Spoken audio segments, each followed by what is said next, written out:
सुस्वागतम।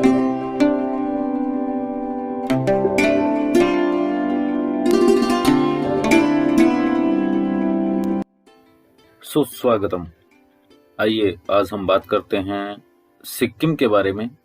सिक्किम भारत का एक अहम प्रदेश है जिसकी चर्चा अक्सर होती है, चाहे उसके सौंदर्य के बारे में हो या उसकी अहमियत के बारे में। प्राकृतिक सौंदर्य और सप्तभगिनी प्रदेशों में अहम स्थान रखने वाला सिक्किम आज का हमारा विषय है, क्योंकि इस बार तो सीबीएसई भी अलग अलग प्रदेशों के ऊपर जिस तरह से आर्ट इंटीग्रेटेड कार्यक्रम करवा रही है, आर्ट इंटीग्रेटेड प्रोजेक्ट तैयार करवा रही है, यानी कला एकीकृत परियोजना तैयार करवा रही है, तो उनमें से सिक्किम एक है। हर राज्य के लिए एक दूसरा राज्य परियोजना हेतु निहित किया गया है, जिसमें दिल्ली के लिए सिक्किम निहित किया गया है, निश्चित किया गया है।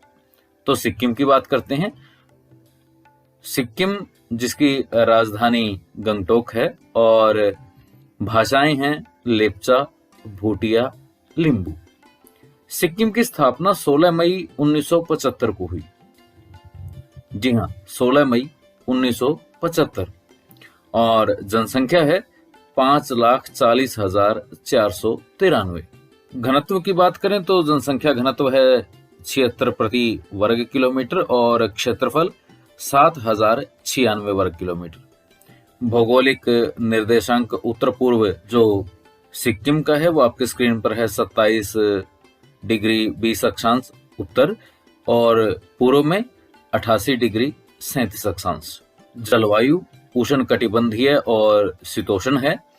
तापमान सामान्य रूप से रहता है 18 डिग्री सेल्सियस और ग्रीष्म ऋतु में अधिकतम 28 डिग्री सेल्सियस तक चला जाता है, जबकि शरद ऋतु में 0 डिग्री सेल्सियस तक रहता है। और सिक्किम में जिले हैं 4। सिक्किम के जिलों की बात कर लेते हैं। सिक्किम के 4 जिले, जिनमें से पहला जिला है पूर्व सिक्किम, जिसका मुख्यालय है गंगटोक और जनसंख्या 2011 की जनगणना के अनुसार 2,83,583। विकास दर है 15.73%। लिंग अनुपात यानी 1,000 लड़कों पर लड़कियां हैं 873। साक्षरता दर है 83.85। क्षेत्रफल 954 वर्ग किलोमीटर और घनत्व है यानी जनसंख्या घनत्व 295 वर्ग किलोमीटर। इसके बाद बात करते हैं उत्तरी सिक्किम की, जो दूसरा जिला है। इसका मुख्यालय है मगन। जनसंख्या 2011 की जनगणना के अनुसार 43,709। विकास दर 6.53%। लिंग अनुपात 767। साक्षरता दर 78.01 और क्षेत्रफल 4,226 वर्ग किलोमीटर और घनत्व है 10 प्रति वर्ग किलोमीटर। इसके बाद दक्षिण सिक्किम, जिसका मुख्यालय है नामची। जनसंख्या है 1,46,850। विकास दर है 11.65%। लिंग अनुपात 915। साक्षरता दर 81.42 और क्षेत्रफल 750 वर्ग किलोमीटर। घनत्व है 196 प्रति वर्ग किलोमीटर। अंतिम जिला है पश्चिमी सिक्किम, जिसका मुख्यालय गेजिंग।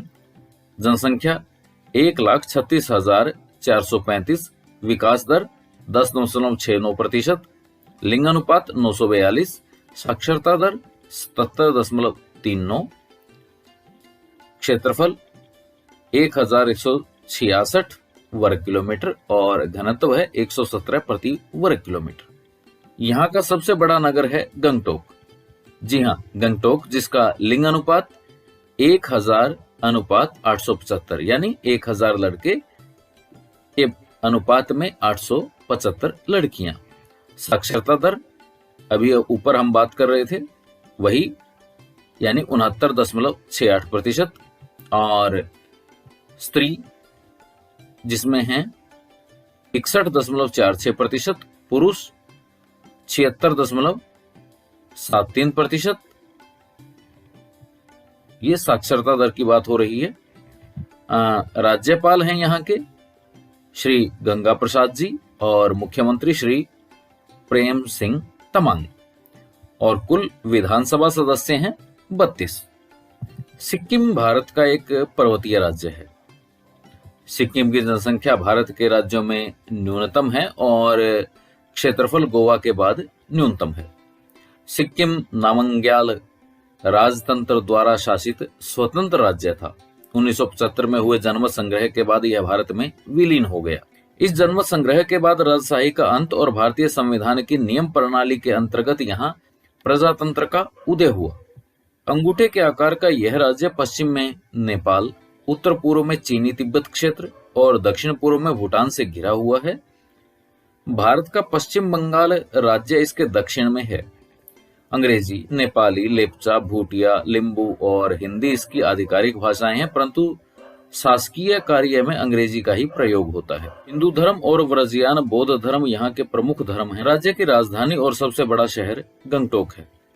नामग्याल राजवंश 1642 में स्थापित हुआ। इसके बाद अगले 150 वर्षों में राज्य पर नेपाली आक्रमणकारी आते रहे, छापे मारते रहे और प्रदेश ने बहुत हानि उठाई। इसके बाद से यह प्रांत भारत के ब्रिटिश शासकों के साथ संबद्ध था। इस तरह सिक्किम एक ब्रिटिश संरक्षित राज्य बना और 1975 में एक जनमत संग्रह के बाद इसका विलय भारत गणराज्य में हो गया। छोटे आकार का होने के बाद भी सिक्किम भौगोलिक दृष्टि से विभिन्नताओं से भरा हुआ है। कंचनजंगा जो दुनिया की तीसरी सबसे ऊंची चोटी है, सिक्किम के उत्तरी पश्चिमी भाग में नेपाल की सीमा पर स्थित है।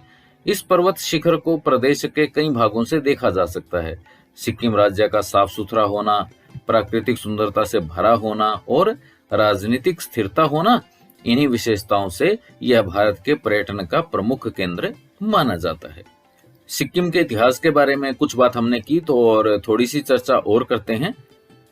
सिक्किम राज्य का प्रारंभिक इतिहास 13वीं शताब्दी में उत्तरी सिक्किम के काम्ब लुंगत्सोक लेप्चा राजा थेकांग टेक और तिब्बती युवराज खेये बोमसा के बीच रक्त संबंध और भाईचारे के समझौते पर हस्ताक्षर करने से आरंभ होता है। सन 1641 में तिब्बत के माननीय लामा संतों ने पश्चिमी सिक्किम के युक्साम नाम के प्रांत की ऐतिहासिक यात्रा की। वहां उन्होंने खे हुम्सा के छठी पीढ़ी के वंशज फुत्सोंग नामग्याल का सिक्किम के पहले राजा के रूप में अभिषेक किया। इस प्रकार सिक्किम के नामग्याल राजवंश का उदय हुआ। समय समय पर परिवर्तन के साथ सिक्किम प्रांत के नागरिकों ने लोकतांत्रिक प्रतिक्रिया को अपनाया और 1975 में वह भारतीय संघ का अभिन्न अंग बन गया। सिक्किम में सभी समुदायों के लोग आपसी प्रेम और सद्भावना से रहते हैं। सिक्किम में विभिन्न धर्मों के लोग रहते हैं और यह भारतीय संघ में सांप्रदायिक सद्भाव और सर्वाधिक शांति वाला राज्य है। अब बात करते हैं सिक्किम के भूगोल की। राज्य का कुल क्षेत्रफल है 7096 वर्ग किलोमीटर। इसका भूभाग उत्तर से दक्षिण तक 112 किलोमीटर और पूर्व से पश्चिम तक 64 किलोमीटर में फैला हुआ है। यह उत्तर पूर्व में हिमालय में 27 डिग्री 46 अक्षांश से लेकर के 28 डिग्री 7 डिग्री 48 उत्तरी अक्षांश और 88 डिग्री 58 अक्षांश से लेकर के 88 डिग्री 55 डिग्री 25 पूर्व देशांतर के मध्य स्थित है। विश्व की सबसे बड़ी और ऊंची चोटी कंचनजंगा, जिसे सिक्किम में रक्षा देवी माना जाता है, सिक्किम की रक्षा देवी जिसे माना जाता है, अपनी प्राकृतिक सौंदर्य की छटा बिखेरती है। जैव विविधताओं से भरे दुनिया के 18 प्रमुख क्षेत्रों में से सिक्किम एक है। सिक्किम हिमालय जैव विविधता से भरपूर है। राज्य में आवृत बीजी वनस्पतियों की 5000 प्रजातियां मिलती हैं। सिक्किम में डोगिक्या श्रेणी में ही नाथुला दर्रा स्थित है। देश भर में पाई जाने वाली आवृत प्रजातियों की ये 1/3 हैं। सिक्किम में फूलदार पौधों की 4000 प्रजातियां, 300 पर्णांक और संबंधित प्रजातियां, आर्चिड की 450 से 500 प्रजातियां रोडोडेंड्रॉन की 36 प्रजातियां, बांस की 40 प्रजातियां और प्राइमूल्स और बांस की 30 से 40 प्रजातियां, स्तनधारियों की 144 प्रजातियां, पक्षियों की 500 से 600 प्रजातियां, तितलियों और कीटों की 400 से अधिक प्रजातियां और सरीसृपों की बहुत सी प्रजातियां पाई जाती हैं। दुर्लभ नीली भेड़, तिब्बती मास्टिफ, याल और लाल पांडा भी यहाँ पाए जाते हैं। तो ये तो रही बात सिक्किम के भूगोल की। अब बात करते हैं सिक्किम की कृषि की। तीस्ता नदी को सिक्किम की जीवन रेखा कहा जाता है। सिक्किम मूलतः कृषि प्रधान है। राज्य की 64% से अधिक जनसंख्या जीवन यापन के लिए कृषि पर ही निर्भर करती है। सिक्किम में कृषि योग्य भूमि लगभग 1,09,000 हेक्टेयर है और यह कुल क्षेत्रफल का 15.36% है। कृषक सामान्यतः मिलीजुली फसलें उगाते हैं। मक्का, चावल, गेहूं, आलू, बड़ी इलायची, अदरक और संतरा यहाँ की प्रमुख फसल हैं। देश भर में बड़ी इलायची का सबसे अधिक उत्पादन करने वाला राज्य सिक्किम ही है। इसके अधिकांश भूभाग पर इलायची का उत्पादन होता है और अदरक, आलू, संतरा और गैर मौसमी सब्जियां यहाँ की अन्य नकदी फसलें हैं। अब बात करेंगे यहाँ के उद्योग की, यानी इंडस्ट्री। सिक्किम औद्योगिक रूप से पिछड़ा राज्य घोषित किया गया है, किंतु कई सदियों पहले यहाँ दस्तकारी पर आधारित परंपरागत सिक्किम कुटीर उद्योग हैं। लेप्चा लोग बांस के सामान, लकड़ी के सामान, धागा बुनाई और गलीचे की बुनाई परंपरागत तरीकों से बड़ी कुशलता से करते हैं। भूटिया जाति के लोगों को गलीचा और कंबल बुनाई की प्राचीन तिब्बती पद्धति में महारत हासिल है, कुशलता हासिल है। और नेपाली लोग धातु, चांदी और लकड़ी के सामान की कारीगरी में भी बहुत निपुण होते हैं। सिक्किम ज्वेल्स लिमिटेड राज्य का नाजुक उपकरण बनाने वाला उद्योग है। यहाँ पानी और बिजली की मोटरों और घड़ियों के लिए ज्वेल बियरिंग्स बनाई जाती हैं। राज्य के इस उद्योग में 10 सहायक इकाइयां स्थापित हैं, जिनमें घड़ियों के लिए पुर्जे बनाए जाते हैं। सिक्किम औद्योगिक विकास और निवेश निगम लिमिटेड यानी सिडको कुटीर, लघु उद्योग, होटल, अस्पताल, नर्सिंग होम और टैक्सियां खरीदने के लिए दीर्घावधि ऋण उपलब्ध कराता है। अब सिंचाई और बिजली की बात कर लेते हैं। 10वीं पंचवर्षीय योजना में 34,118 हेक्टेयर कृषि भूमि को सिंचाई सुविधा उपलब्ध कराने का लक्ष्य रखा गया है। राज्य में बिजली की कुल क्षमता 36 मेगावाट है। यह 123 MVA की ट्रांसफॉर्मेशन क्षमता के साथ पनबिजली पर आधारित है। रंगीत हाइड्रिल परियोजना की 560 मेगावाट क्षमता है। राज्य की कुल विद्युत लगभग 8,000 मेगावाट है। तीस्ता घाटी परियोजना पूर्वी जिले के नदी के बहाव पर स्थित है और इसकी क्षमता 510 मेगावाट है। अब बात करते हैं सिक्किम के परिवहन की। गंगटोक सड़क मार्ग से दार्जिलिंग, कलिम्पोंग, सिलीगुड़ी और सिक्किम के सभी राज्य जिला मुख्यालयों से जुड़ा है। 41 किलोमीटर राष्ट्रीय राजमार्ग सहित राज्य के सड़कों की कुल लंबाई 2,383 किलोमीटर है। इसमें से 873.40 किलोमीटर सड़कें सीमा सड़क संगठन ने बनवाई हैं। राष्ट्रीय राजमार्ग 31A सिलीगुड़ी और गंगटोक को जोड़ता है। यह मार्ग सिक्किम के रंगपो में प्रवेश करने के बाद तीस्ता नदी के समानांतर चलता है। सिक्किम के मानचित्र की बात करते हैं। मेल्ली से आने वाले राजमार्ग की एक शाखा पश्चिमी सिक्किम को जोड़ती है।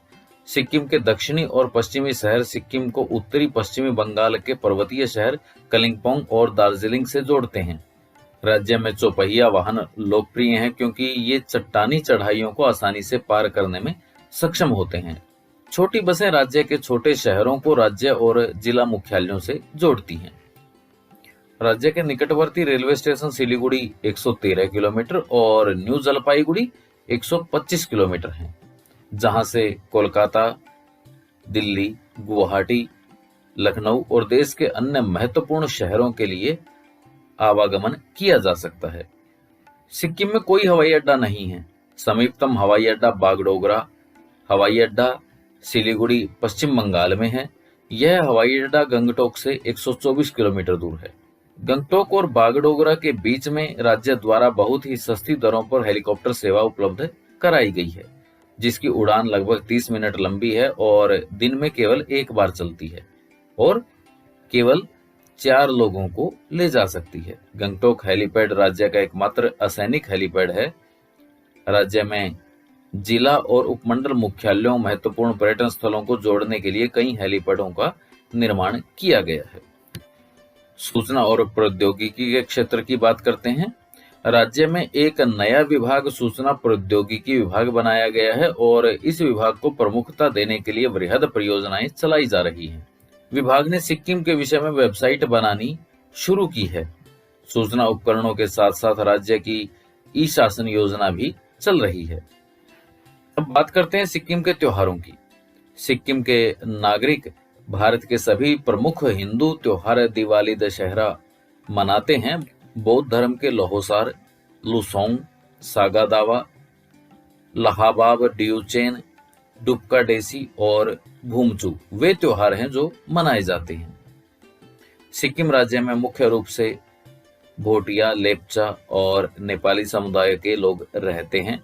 माघे संक्रांति, दुर्गा पूजा, लक्ष्मी पूजा, चैत्र दसाई यानी रामनवमी, दसई त्योहार, Sonam Losoong, नामसुंग, देनदोंग, hello room fort यानी तेदोंग पर्वत की पूजा, लोसर, तिब्बती नववर्ष जो मध्य दिसंबर में आता है।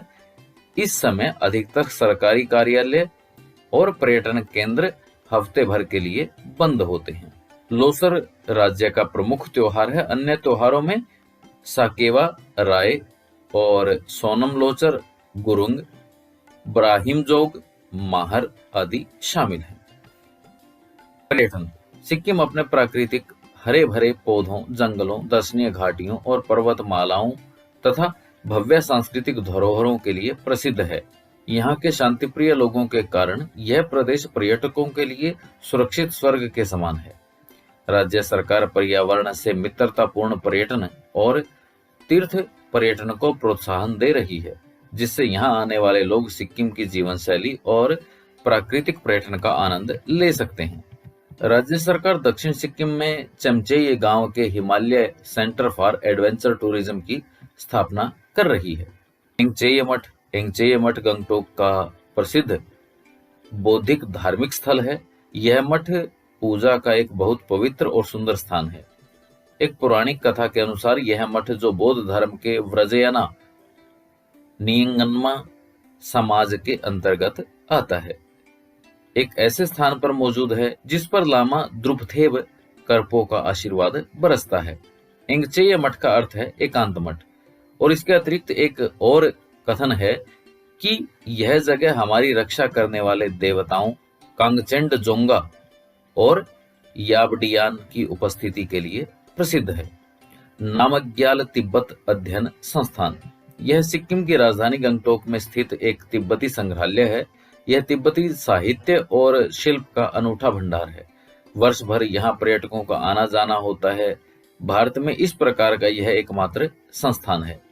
यह समुद्र तल से लगभग 5,500 फुट की ऊंचाई पर स्थित है। सिक्किम के शासक 11वें चोग्याल सर ताशी नामग्याल ने 1958 में इसकी स्थापना की थी। देश के पहले प्रधानमंत्री जवाहरलाल नेहरू ने 1 अक्टूबर 1958 में इस संस्थान का विधिवत उद्घाटन किया था। ताशीदिंग मठ। पश्चिमी सिक्किम में प्रसिद्ध ताशीदिंग मठ भी है, जो सिक्किम के सभी मठों में सबसे पवित्र माना जाता है। बौद्ध ग्रंथों के अनुसार गुरु पद्मसंभव ने 8वीं शताब्दी में यहीं सिक्किम वासियों को आशीर्वाद दिया था। यहाँ एक प्रसिद्ध चौल्टन है जिसके लिए ताशीदिंग प्रसिद्ध है। इसे थोंग वारंग डोल कहा जाता है, जिसका अर्थ है एक झलक में मुक्ति देने वाला, और तदनुसार यह माना जाता है चौल्टन की एक झलक से श्रद्धालुओं के सारे पाप धुल जाते हैं। दुबदी मठ सिक्किम के प्रसिद्ध धार्मिक नगर युकसोम में स्थित है। प्रसिद्ध दुबदी मठ, यह सिक्किम का पहला स्थापित और सबसे पुराना मठ है। इस मठ की स्थापना 1701 ईस्वी में हुई थी। दुबदी मठ एक पहाड़ी के ऊपर स्थित है और युकुसोम से आधे घंटे पैदल चलकर यहाँ पहुंचा जा सकता है। इस मठ को सन्यासियों का मठ भी कहा जाता है। इसके संस्थापक लाहटसुन नमखा जिम्गे थे। सिक्किम में अपनी स्थापना के समय के दौरान से यह 4 अन्य निर्मित मठों के बीच में जीवित मठ है। सिक्किम का प्रमुख बौद्ध मठ पेलिंग में स्थित पेमायंगत्से है। राज्य का सबसे प्राचीन मठ युकसोम है, जिसे ड्रपडी मठ के नाम से भी जाना जाता है। यह लाहटसुन चेम्पो सिक्किम के प्रमुख संत का व्यक्तिगत आश्रम था, जो लगभग 1700 ईस्वी में बना था। अन्य मठों के नाम हैं पेमायंगत्से, रुमटेक, नगाडक, फोडोंग, अहल्य, तसुक लाखांग, रालोंग, लाचेंग, इंचे, दो द्रुल चारटेन। इसके अलावा कुछ हिंदू मंदिर भी यहाँ स्थित हैं। गंगटोक के मध्य में स्थित प्रमुख रूप से जाना जाने वाला ठाकुरबाड़ी। इसके बाद दक्षिण जिले में एक पवित्र गुफा है, जिसमें एक शिवलिंग है जो इस गुफा को जगमगाता है, जहां कोई रोशनी नहीं पहुंच पाती। राज्य में कुछ प्रमुख गुरुद्वारे और मस्जिद भी हैं और उनमें से प्रमुख गंगटोक और रावणगला में हैं। इसके अलावा जो सिक्किम के कुछ और पर्यटन स्थल हैं, उनसे संबंधित वीडियो के लिंक हम डिस्क्रिप्शन में दे रहे हैं। उन्हें आप देख सकते हैं और उनके बारे में भी जान सकते हैं। और जैसा कि शुरू में हमने बात की थी कि सीबीएसई के अगर आप विद्यार्थी हैं तो प्रथम कक्षा से 10वीं तक के जो एकीकृत कला एकीकृत परियोजना का कार्य है, यानी आर्ट इंटीग्रेटेड प्रोजेक्ट का कार्य है, अगर उसके संबंध में आप काम करना चाहते हैं तो उसके लिए ये सारी जानकारी बड़ी महत्वपूर्ण है। फिर चाहे हमने बात आंकड़ों की हो, वो आपके गणित की परियोजना में काम आ सकता है। इतिहास की बात की है तो सामाजिक में काम आ सकता है। भूगोल की बात की है तो सामाजिक में भूगोल में काम आ सकता है। संस्कृति की बात आपके हिंदी, अंग्रेजी और संस्कृत जैसे विषयों के भाषागत जो आपके परियोजनाएं हैं उनमें काम आ सकता है। तो इनको आप अलग अलग तरीके से प्रयोग कर सकते हैं और अलग अलग विषय लेकर के उनके ऊपर परियोजना कार्य भी तैयार कर सकते हैं। और इसके अलावा सबसे बड़ी बात यह कि आप सिक्किम को तो जान ही सकते हैं। धन्यवाद।